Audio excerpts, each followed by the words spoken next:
Big boss Malayalam season 7-ൽ നിന്നും ഇന്നലെ ഒരാൾ കൂടി എവിക്റ്റ് ആയിരിക്കുന്നു അല്ലെ. ഒരുപക്ഷെ വീട്ടുകാരിൽ പലർക്കും പ്രേക്ഷകരിൽ പലർക്കും നേരത്തെ തോന്നിയിരിക്കാം ഈ വീക്ക് എവിക്റ്റ് ആവുന്നത് കലാഭവൻ സരികയാണെന്ന്.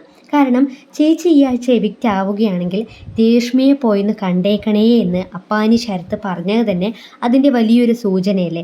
കലാഭവൻ സരിക ബിഗ് ബോസ് വീട്ടിലേക്ക് എൻട്രി നടത്തുമ്പോൾ പറഞ്ഞൊരു കാര്യമുണ്ട്. കലാഭവൻ സരിക എന്ന വ്യക്തിയെ കുറച്ച് പ്രേക്ഷകർക്ക് കൂടി പരിചയപ്പെടുത്താൻ വേണ്ടിയാണ് ഞാൻ ഈ വേദിയിലേക്ക് വന്നിരിക്കുന്നത് എന്നുള്ളത്. എന്തായാലും കലാഭവൻ സരികയ്ക്ക് അതിൽ കുറച്ചൊക്കെ വിജയിക്കാൻ സാധിച്ചു എന്ന് വേണമെങ്കിൽ നമുക്ക് അനുമാനിക്കാം. എങ്കിലും കലാഭവൻ സരിക പോയി. എങ്കിലും ഇവിടെ ബിഗ് ബോസ് ഒളിപ്പിച്ചു വെച്ച ഒരു 7ൻ്റെ പണിയുണ്ട്. എന്താണെന്ന് പ്രേക്ഷകർക്ക് മനസ്സിലായോ? അതായത് എവിക്ഷൻ പ്രോസസ്സ്. നമ്മൾ ആരെങ്കിലും പ്രതീക്ഷിച്ചിരുന്നോ ഇത്തരത്തിലൊരു എവിക്ഷൻ പ്രോസസ്സ് ആയിരിക്കും ഒരുപക്ഷെ ഈ വീക്ക് നടക്കാൻ പോകുന്നത് എന്നത്? സാധാരണഗതിയിലൊക്കെ നോമിനേഷനിലുള്ള എല്ലാവരെയും എഴുന്നേൽപ്പിച്ച് നിന്ന് ആദ്യത്തെ ആൾ സേഫായി, രണ്ടാമത്തെ ആൾ സേഫായി എന്ന് പറഞ്ഞുകൊണ്ട് അവസാനം ഒരു 2-3 ആളുകളെ എഴുന്നേൽപ്പിച്ച് നിർത്തി അവരെ തന്നെ ഒന്നുകൂടി അവരുടെ ഹാർട്ട് ബീറ്റ് കൂട്ടുകയും അവരെ കുറച്ചൊക്കെ BP കയറ്റുന്ന തരത്തിൽ സംസാരിക്കുകയും ഒക്കെ ചെയ്ത് അവസാനം അതിൽ ഒരാളെ ഇരുത്തുകയും അവസാനം വരുന്ന 2 പേരെ വെച്ചിട്ട് അതിലൊരാൾ എവിക്റ്റ് ആവുന്നു, ഒരാൾ സേഫ് ആകുന്നു എന്നതായിരിക്കും സാധാരണഗതിയിലുള്ള നമ്മളൊക്കെ കണ്ടിട്ടുള്ള നോമിനേഷൻ പ്രോസസ്സ് എന്നല്ലേ. നോമിനേഷൻ പ്രോസസ്സ് അല്ലേ. പക്ഷേ ബിഗ് ബോസ് എന്നതൊരു അൺപ്രഡിക്റ്റബിൾ ഷോയാണ്. അല്ലെങ്കിൽ ബിഗ് ബോസ് സീസൺ 7 പണികളുമായാണ് രംഗത്തെത്തിയിരിക്കുന്നത് എന്നുള്ളത് വീണ്ടും വീണ്ടും വീണ്ടും തെളിയിച്ചിരിക്കുകയാണ്.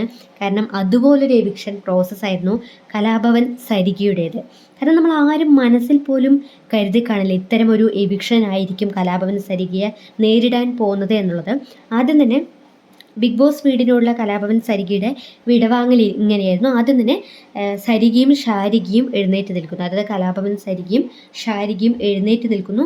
ആ സമയത്ത് സരിക വളരെയധികം പുഞ്ചിരിച്ചുകൊണ്ട് അത്രത്തോളം സന്തോഷത്തോടു കൂടിയാണ് അവിടെ നിൽക്കുന്നത്. പക്ഷെ ആ ഒരു സന്തോഷത്തിനൊടുവിൽ ആ ഒരു സ്റ്റോർ റൂമിലേക്ക് ഓടി അതിൻ്റെ അവസാനം താൻ എവിക്റ്റ് ആകും എന്നത് ഒരുപക്ഷെ മനസ്സിൽ പോലും അവരെ ചിന്തിച്ച് കാണില്ല. അങ്ങനെ ഈ എവിക്ഷൻ പ്രോസസ്സ് തുടങ്ങുന്നത് എങ്ങനെയാണ്? മണി അടിക്കുന്നു. അതിനുശേഷം സ്റ്റോർ റൂമിലേക്ക് ലാലേട്ടൻ കലാഭവൻ സരികയെ പറഞ്ഞു വിടുന്നു. രണ്ടാളും എഴുന്നേറ്റ് നിൽക്കുന്നുണ്ടല്ലോ. കലാഭവൻ സരിക സ്റ്റോർ റൂമിൽ പോയി അവിടെ ഒരു സാധനമുണ്ട്, എടുത്തിട്ട് വരൂ എന്ന് പറഞ്ഞുകൊണ്ട് സരികയെ പറഞ്ഞു വിടുകയാണ്. അതിനുശേഷം സരിക അങ്ങോട്ട് പോയി ഒരുപാട് സമയം സരികയെ കാണുന്നില്ല. അപ്പോൾ തന്നെ ഇവിടെ കണ്ടസ്റ്റൻസിന് കുറച്ച് പേർക്കൊക്കെ മനസ്സിലായിട്ടുണ്ട് സരിക എവിക്റ്റായി, ഒരുപക്ഷെ അത് എവിക്ഷൻ പ്രോസസ്സ് ആയിരിക്കാം എന്നത്. പലരും അത് വിശ്വസിക്കുന്നില്ല. കാരണം അത്തരമൊരു എവിക്ഷനൊക്കെ നമ്മൾ ആദ്യമായിട്ടാണല്ലോ കാണുന്നത്. അതുകൊണ്ട് തന്നെ ആരും തന്നെ അത് വിശ്വസിക്കുന്നില്ല. എങ്കിലും കണ്ടസ്റ്റൻസിനെ പോലെ തന്നെ ഒരുപാട് ടെൻഷനിൽ തന്നെയായിരുന്നു പ്രേക്ഷകരും. അതിനുശേഷം പിന്നീട് കാണുന്നത് കലാഭവൻ സരികയ്ക്ക് കുറച്ചൊക്കെ മനസ്സിലായി എന്ന് തോന്നുന്നു താനാണ് എവിക്റ്റ് ആവുന്നത് എന്നുള്ളത്. കാരണം അതവരുടെ മുഖത്ത് തന്നെ എഴുതി വച്ചിട്ടുണ്ടായിരുന്നു. അതിനുശേഷം ഫ്രണ്ട് ഡോർ, അതായത് സ്റ്റോർ റൂമിൻ്റെ മെയിൻ ഡോർ തുറക്കുന്നില്ല.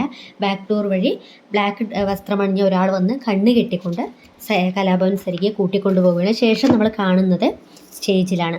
അപ്പോൾ സരിക പറഞ്ഞൊരു കാര്യം, ഞാനിവിടെ വരുന്ന സമയത്ത് തന്നെ ഒരു 10% ആളുകൾക്ക് മാത്രമേ അറിയുമായിരുന്നുള്ളൂ. പക്ഷേ എനിക്കൊരു 20% ആളുകളിലേക്കെങ്കിലും കലാഭവൻ സരിക എന്നൊരു വ്യക്തിയെ കൊണ്ടെത്തിക്കാൻ എന്നെക്കൊണ്ട് സാധിച്ചു എന്ന് ഞാൻ വിശ്വസിക്കുന്നു ലാലേട്ട എന്ന് പറയുന്നു.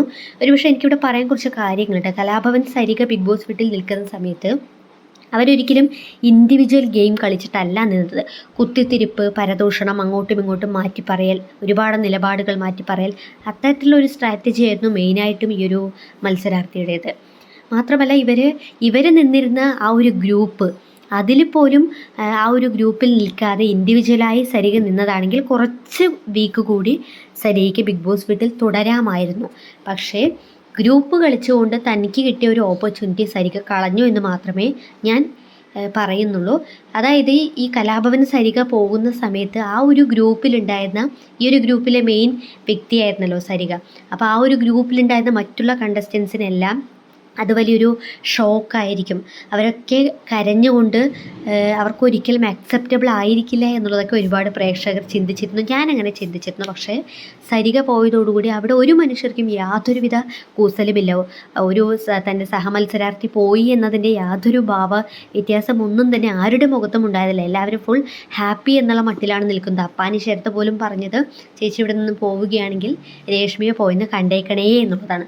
അപ്പോൾ അപ്പാനി ശരത്തിന് വ്യക്തമായി അറിയാമായിരുന്നു ഈ വീക്ക് കലാഭവൻ സരികയായിരിക്കും പോവുന്നത് എന്നുള്ളത്.